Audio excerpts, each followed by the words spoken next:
All student all hearing my channel to person. तो सभी श्रोताओं से मेरा शाम का नमस्कार और सभी श्रोताओं से विनम्र निवेदन है, यदि हमारे चैनल पर नए हैं तो चैनल को सब्सक्राइब करना, लाइक करना, फॉलो करना ना भूलें। और जिससे हम आपको जिस तरह से रोज प्रत्येक दिन आपको प्रतियोगी परीक्षाओं से संबंधित, कभी इतिहास से, कभी भूगोल से, कभी ज्योग्राफी से, कभी करंट अफेयर से संबंधित देते रहते हैं। आज उसी क्रम में हमारा है आपके लिए प्रतियोगी परीक्षाओं से संबंधित प्राचीन भारत का इतिहास, गुप्त काल 2275 से 550 ईस्वी भारत का स्वर्णिम काल कहा जाता है। पहले हम आपको मोटिवेशनल वाक्यों को देते हैं। आज का सुविचार: मुंह के आगे अलग और पीठ के पीछे अलग, बोलने वालों से हमेशा दूरी बना के रखिए, ऐसे लोग कोरोना से भी खतरनाक होते हैं। दूसरा, मुसीबत में अपनी जात के दो चार बड़े लोगों को फोन करके देखना। मैं दावे के साथ कह सकता हूं कि आपका जातिवाद का नशा पूरी तरह से उतर जाएगा, क्योंकि जब आप मुसीबत में होंगे कोई आपका साथ देने वाला नहीं मिलेगा। कहा गया, नाथ बांध का सबका टोए तब पलहेरे में सरपत बोए। जब सारे स्थितियों से आदमी मुसीबत में फंसता है तो सबको कोशिश करता है, लेकिन कोई साथ देने वाला नहीं है। तीसरा है, जिस देश के विद्यालयों की छत वारिस से टपकती है, जिस देश के विद्यालयों की छत वारिस से टपकती हो और वहां के मंदिर मस्जिदों की छत सोने से जड़ी हो, तो वह देश कभी विकसित नहीं हो सकता है। जब देश की शिक्षा विकसित नहीं होगी, तकनीकी शिक्षा नहीं मिलेगी, शिक्षा विकसित नहीं हुआ, वह देश कभी विकसित नहीं होगा। चौथा है, कमाने की सोचो जमाने की नहीं, कमाने की सोचो जमाने की नहीं। जमाना सिर्फ दो ही चीज दे सकता है, एक सलाह और दूसरा ताना, खाने को खाना नहीं दे सकता है। पांचवा अंतिम है, ईमानदारी की कीमत इतनी बड़ी होती है कि बेईमान इंसान भी अपने घर की रखवाली करने के लिए ईमानदार आदमी को रखना चाहता है। आज का विचार बाई जेपी वर्मा, 8 मार्च 2026।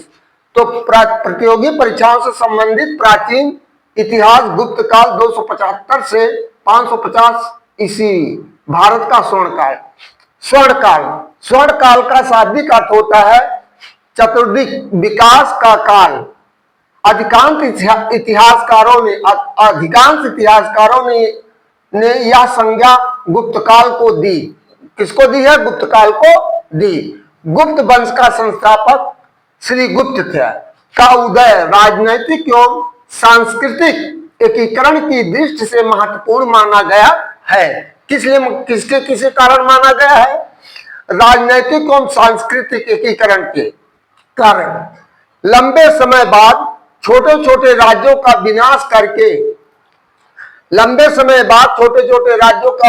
विनाश करके समुद्रगुप्त, जिसे भारत का नेपोलियन भी कहा जाता है, समुद्रगुप्त द्वारा विशाल साम्राज्य का निर्माण किया गया शक शासक पश्चिमी भारत सौराष्ट्र को नष्ट करने के कारण भी चंद्रगुप्त द्वितीय विक्रमादित्य गुप्तों का महत्व बढ़ गया। शक शासक का जो पश्चिमी भारत का सौराष्ट्र का को नष्ट करके चंद्रगुप्त द्वितीय ने गुप्तों के महत्व को और बढ़ा दिया। इस वंश के सर्वाधिक अभिलेखों की जारी करने का एवं सर्वाधिक स्वर्ण सिक्के चलाने का श्रेय प्राप्त होता है। गुप्त वंश को सर्वाधिक स्वर्ण सिक्के चलाने का श्रेय प्राप्त होता है।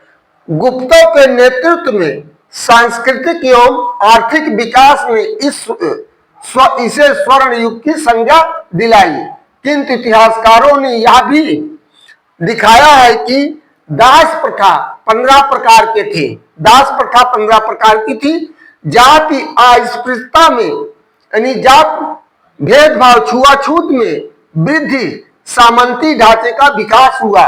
विशेषाधिकारी समाज ने गुप्त काल की प्रगति को रोक दिया था। जहां पर ऊंच नीच भेदभाव की भावना चलेगी तो समाज कभी जीवन में कभी प्रगति नहीं कर सकता है।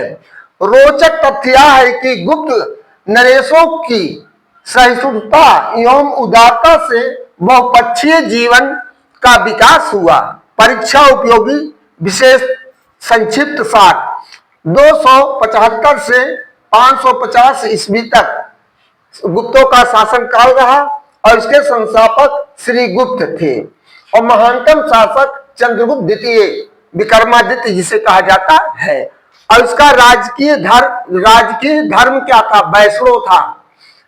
राजकीय धर्म क्या था? वैष्णव था। राजकीय भाषा संस्कृत थी। राजकीय चिन्ह गरुड़ पक्षी था।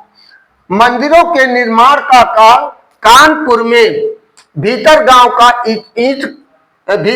का ईंट मंदिर था। सर्वाधिक युद्ध लड़ने वाला शासक समुद्रगुप्त था। प्रयाग प्रशस्ति समुद्रगुप्त का अभिलेख है। सती प्रथा का प्रथम साक्ष्य मध्य प्रदेश के एरड़ अभिलेख से मिलता है। सती प्रथा का प्रथम अभिलेख कहां से मिलता है? मध्य प्रदेश के एरड़ अभिलेख से मिलता है। फायान चीनी यात्री चंद्रगुप्त द्वितीय विक्रमादित्य के शासनकाल में आया था। फायान कौन था? फायान एक चीनी यात्री था जो भारत कब आया था? चंद्रगुप्त द्वितीय विक्रमादित्य के शासनकाल में आया था।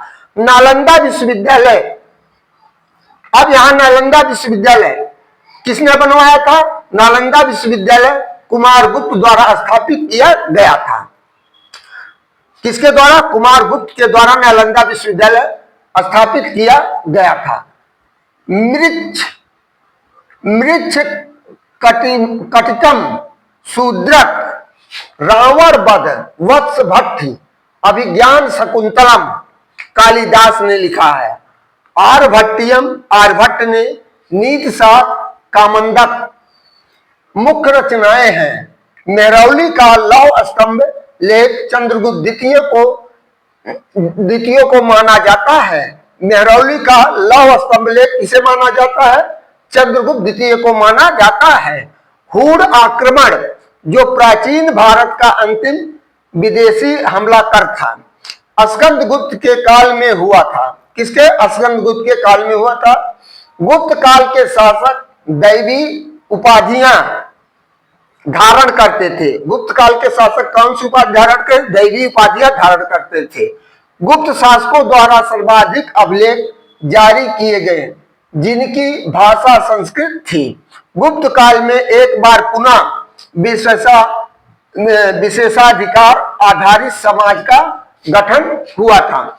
तो जैसे 2024 का यूपीएससी का रिजल्ट आया है, जिसमें आज भी अभी मैं देख रहा था एक लड़की 812 नंबर पाई थी, उसे इंटरव्यू में 215 मिला।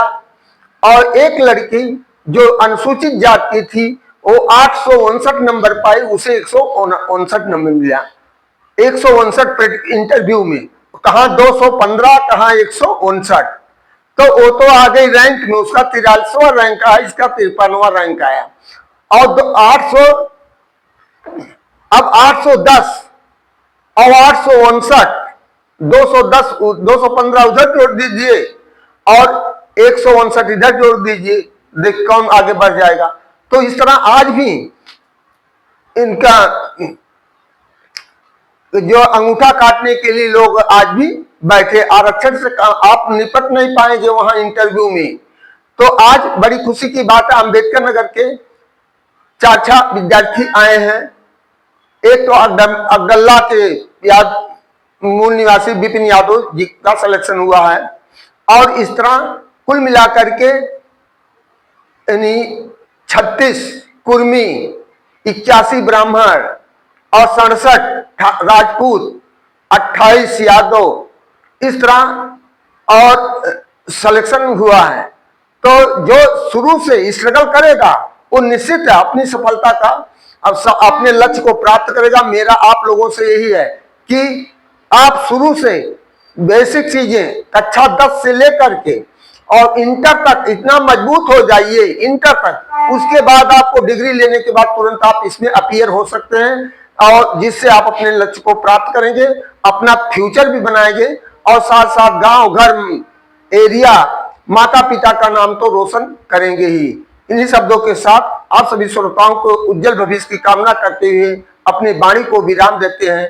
थैंक यू, धन्यवाद, गुड नाइट।